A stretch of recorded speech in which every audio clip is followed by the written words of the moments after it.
ci parrainage yi Boubacar Camara Thierno Mountaga ñu ngi lay nuyu. maa ngi leen di fay actuellement maa ngi nekk ak président Boubacar. lan la ñu mën a taataan. La durée de notre engagement politique, la cohérence, la constance, en faisant une offre programmatique. Et aujourd'hui, nous avons joué pleinement notre partie. Le reste est entre les mains de Dieu et entre les mains des électeurs.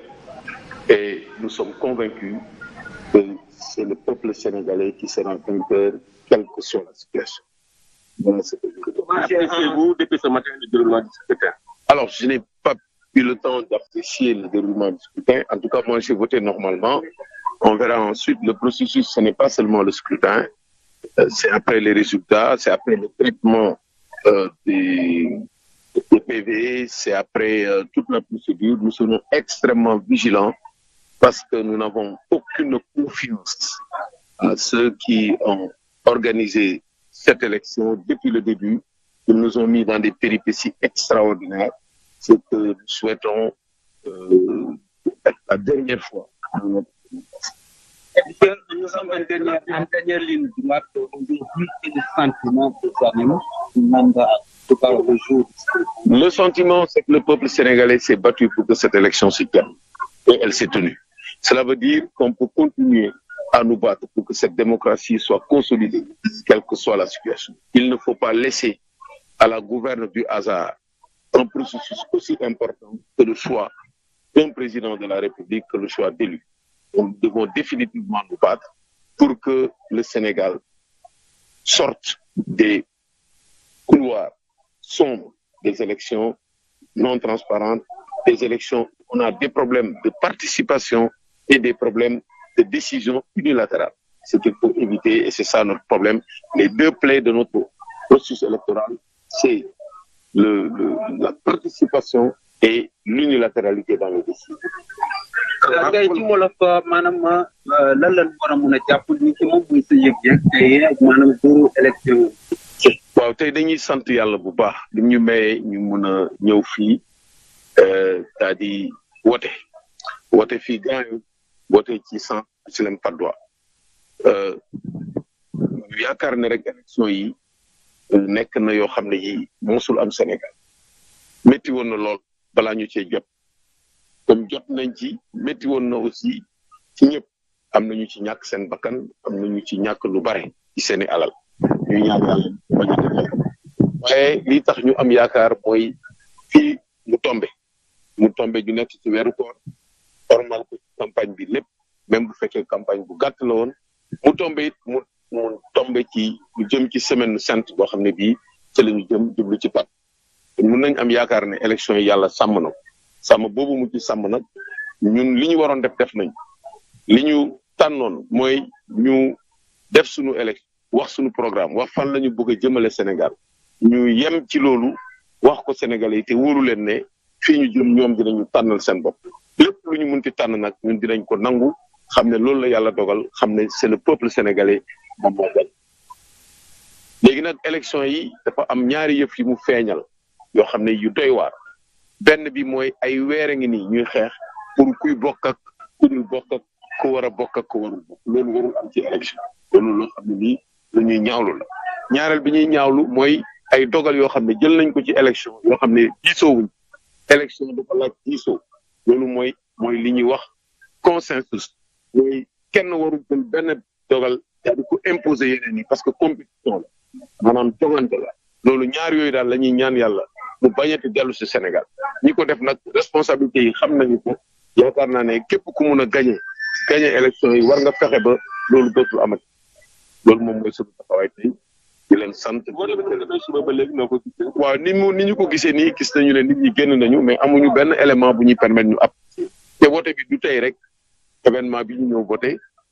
des na ngoon ñu xool résultat yi xool fermeture du bureau de vote yi xool julli est-ce que jaar na yoon su mu nekk nii mënuñu def appréciation globale waaye daal ñu taxaw tem bañ a wóolu kenn parce que fi bi ñuy def bu jot ci élection yi yombul woon kon nag ñoom ñu pexe foofu mën nañu pexe beneen kon nag dañu vigilant loolu moom mooy suñu taxawaay. voilà Ndeye Khady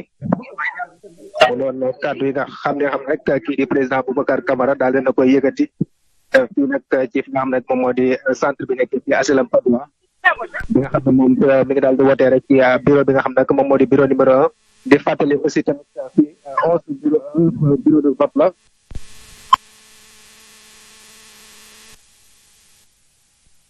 kon mi ñu nekkoon foofee ca diwaanu Patte d'Oie Alaaji Simon dégg nga ko ni ko candidat Boubacar Camara waxee nekk na élection yoo xamante ni li ci particulier dafa bëri tombé na ak weeru koor def nañ ko ci weer wuñ ko tàmmul di def mu nekk ay mbir yu bëri yoo xamante ni moom lam ca jàngatee moom moo di ne dafay firndeel ni askanu Sénégal ñoo yore baat bi. Certainement parce que Sénégal askan wi moom mooy fal président de la République mais c'est vrai que contexte bi c'est assez particulier wax nga ko moom wax na ko ñu ngi ci weeru koor ñu ngi ci weeru carême ba pare nag d'habitude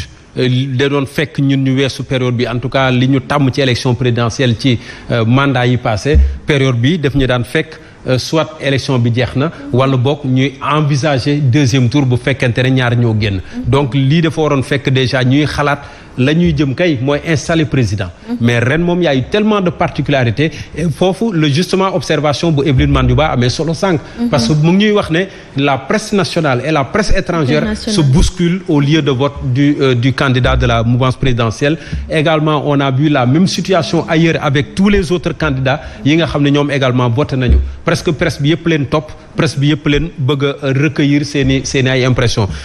élection bi tamit dafa nekk élection yu très particulière du moment où non seulement on doit choisir un 5e président mais il y a plusieurs aspirations à ce que rupture am léegi nag rupture boobee naka lay amee ce sera dans la continuité ou carrément rupture définitive loolu mi ngi aju ci résultat bi nga xam ne moom la ñu war a mën a am ci kanam peut-être rappeler juste les quelques chiffres yi nga xam ne ñu ngi ko fi junj depuis ce matin parce que boo xoolee élection ren bi fichier électoral bi li fi nekk rek ëpp na 7 millions d'électeurs nous sommes à 7 371 888 électeurs 338 0,36 yëpp à l'étranger on a 7048 lieux de vote au total dont 302 béréb yu fasantikoo yoo xam ne ñu ngi ci biir un peu partout à l'étranger on a également 16 440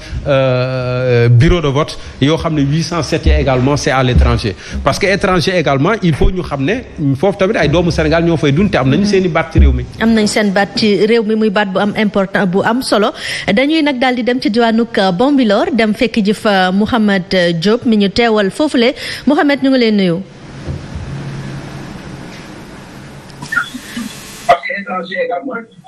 Mouhamed Diop ñu ngi leen nuyu. ñu ngi lay fay Ndeye Khady. lan lañ mën a jàpp foofee ca diwaanu Bambilor ci ni mbir yi di doxee foofu. jërëjëf Ndeye Khady maa ngi nuyu Alaaji Simon bi nekk ci plateau bi effectivement ni nga ko waxee ñu ngi au niveau de la commune de Bambilor ñuy fàttali ne foofee Ndeye Khady 13 bureaux de vote moom 13 centres de vote autant pour moi moom moo fa am on a eu l'occasion de visiter Bambilor nag commune moo ëpp ay bureaux de vote ndax foofu 11 bureaux de vote moo fa am te bu ñu xëyee à partir de 8 heures ba ñu ubbee rek foofee la ñu njëkkee ba ñu gisee ba ñu ñëwee gis nañu ne affluence bi foo ko takk wees na ko et puis seetlu gi benn la mag ñi ñëw nañu voter en masse ndaw ñi également bu ñu demee ba vers les coups de 9 10 heures ñoom it ñëw nañu voter bu baax.